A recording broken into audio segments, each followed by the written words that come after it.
surviving the winter and all is good.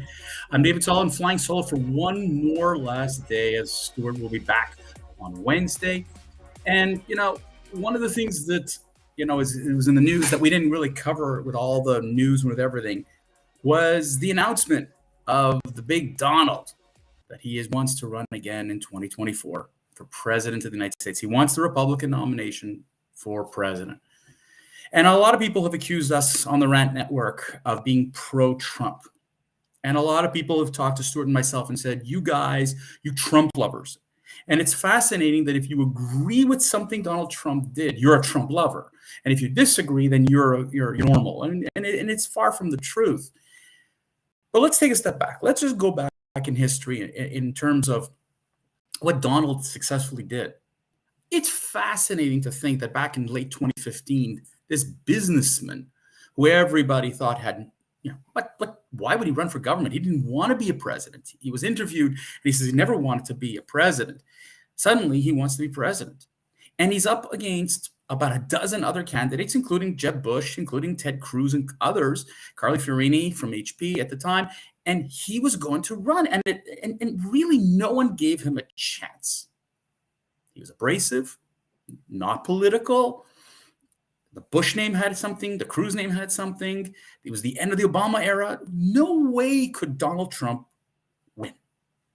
The problem was he won because he was so unpredictable, so non-presidential, so non-polished in his way that he just basically knocked one candidate after another out of the race. And suddenly he won the nomination. And when he ran against Hillary Clinton in 2016, they said there was no chance he could lose to Hillary Clinton. Every liberal media made it like absolutely certain Donald couldn't win. Who could beat Hillary? Except for Hillary beating herself. She essentially lost to Donald in 2016. And to this day, she is still upset about losing the election. She feels it was stolen from her. And let's get away from Hillary for a second. But Donald Trump wins the 2016 election. And now is president. Now his policies you may or may not agree with. As Canadians, we hated the idea of tearing up NAFTA to make the free trade agreement better for the United States. That's exactly what he did. You may hate the idea that he moved the embassy from Tel Aviv to Jerusalem, but that's exactly what he did. You may hate the idea that he wanted to cut corporate taxes because he wanted to put more profits into businesses to give more salaries to employees, which is what happened. And you might disagree with that. And if you are a hardcore liberal, everything I just said you're not going to give him credit for. Donald Trump also told the world, be careful of Russia. Donald Trump warned people about North Korea, China, and played a game. And here we are in 2022, and look what happened with Russia. Look what's going on with North Korea. Look what's happening with China. He didn't do it in the most polished way. He did it like an ass. He spoke like an ass. He's a jerk. We know that. But he was right in what he said. But people didn't want to listen. They didn't want to associate themselves with him. They realized from a political perspective, agreeing or associating yourself in public with Donald Trump was political suicide. And in 2020, we just saw the results of a post-Trump situation where he didn't win an election. I don't think Joe Biden won an election. I think Donald Trump, like Hillary Clinton, lost an election. Because you could have put a monkey for the Democratic Party, and I think that they would have done just as well. It really didn't matter that it was Joe Biden, the oldest candidate, call him a bumbling fool, whatever you want to call him. Joe Biden didn't win an election. Donald Trump lost an election because people just didn't like his attitude. Despite what he did, despite all of his accomplishments, he lost. And he proved his worth twice. One, by saying that he was an election denier. He said the election was stolen from me. And there is some proof of some misappropriation of votes and whatever. But the reality is, again, system's broken. It's not a good voting system. We understand that. You didn't win. But let's cry wolf. Let's just cry that I got the election was stolen from me. Okay. And then there was the January 6th riots where he could have simply made it a little bit better, but he didn't. Donald only thinks of Donald. So the election of 2020 passes, Biden wins, the Democrats take the House, takes the Senate. Again, a response to the Republicans. And here we are in 2022, the midterms are coming, and the chance for the Republicans to grab back the power. And the predictions were a slaughterhouse. It was going to be an overwhelming wave.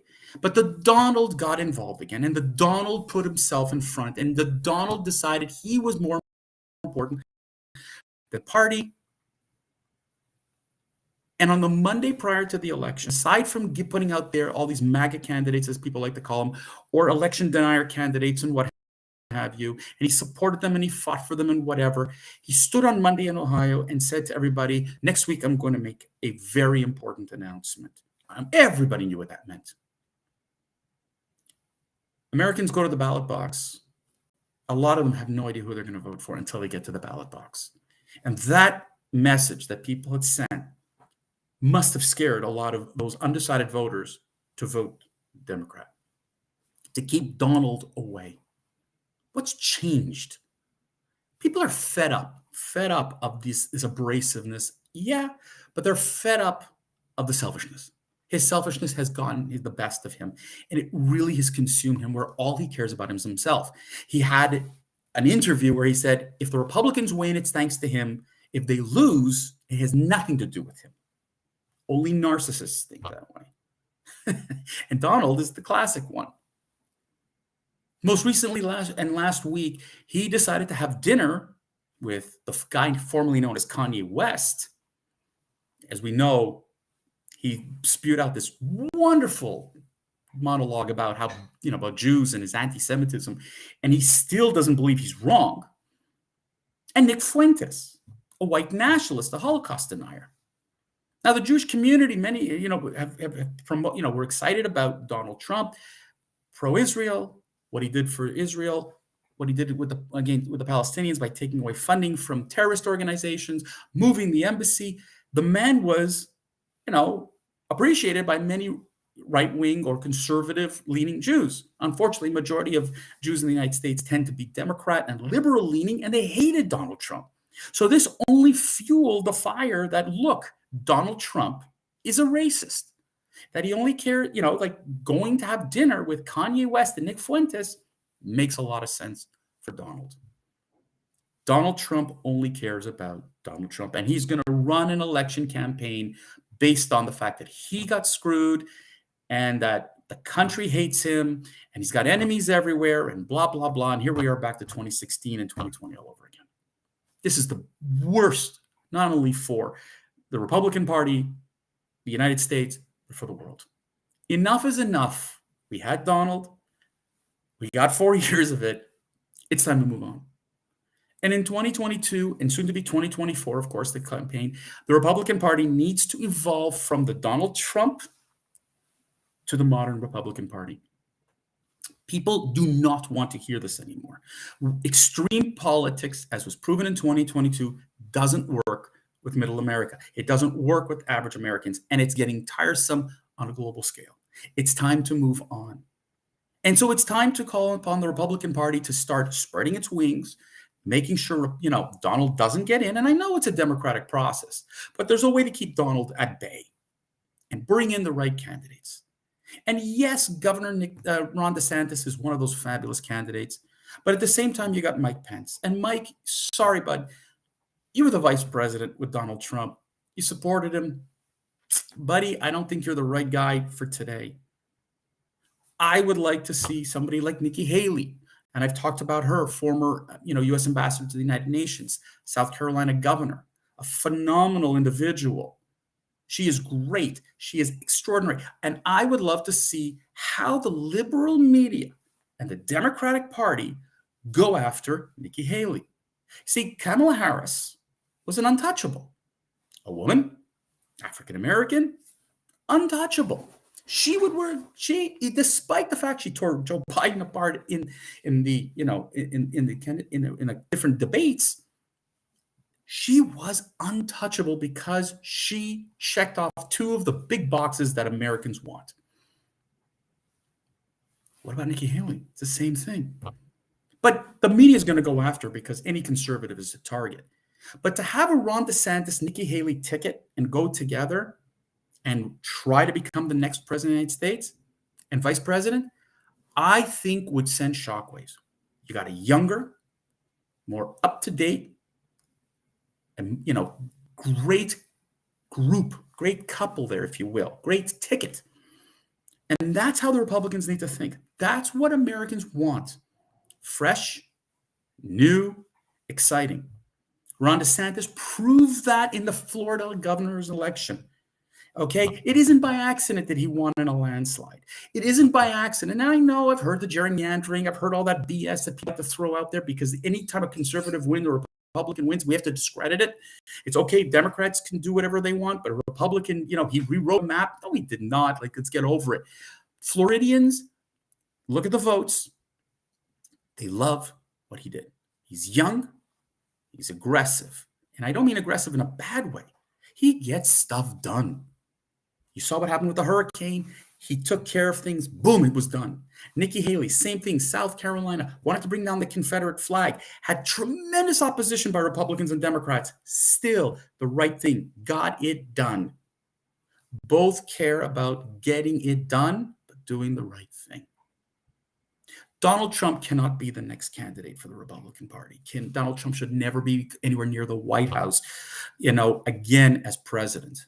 This would not be beneficial to the Americans as well as the world.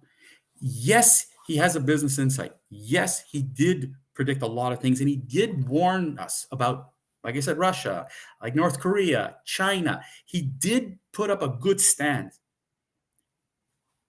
But the other part of him is what is difficult to deal with.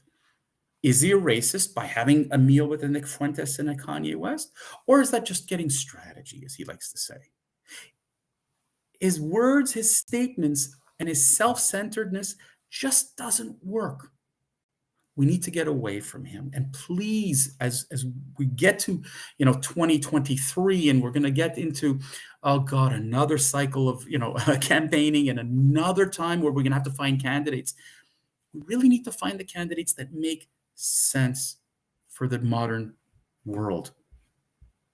Donald, Joe Biden, Hillary Clinton, Mike Pence.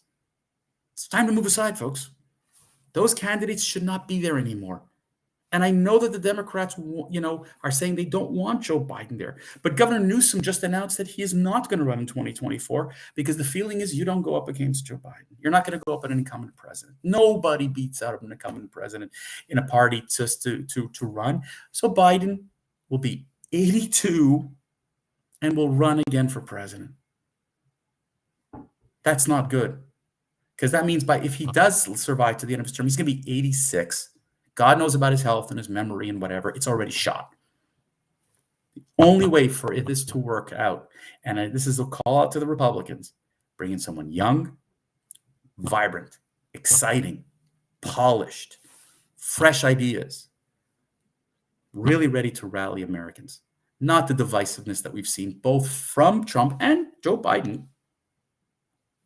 Someone to bring the party together, someone to bring America together. And I know that's a tall order to say, and I know that's idealistic. But I think that guys like DeSantis, and Nikki Haley are two of those who can. Yes, the Mike Pompeos, the Mike Pences of this world, and whoever else might want to run, I get it. But you folks were in the Donald Trump team. And maybe your time isn't now. But DeSantis and Haley, I hope your time is now. We need it. Americans need it. The people need it. And this will bring America back into a position of power and strength in the world, because right now, we need it. Ladies and gentlemen, that's my Monday rant for today. Back on Wednesday, noon Eastern. Looking forward to catching you on the other end. Looking forward to having Stuart back as well. Have yourselves a great week.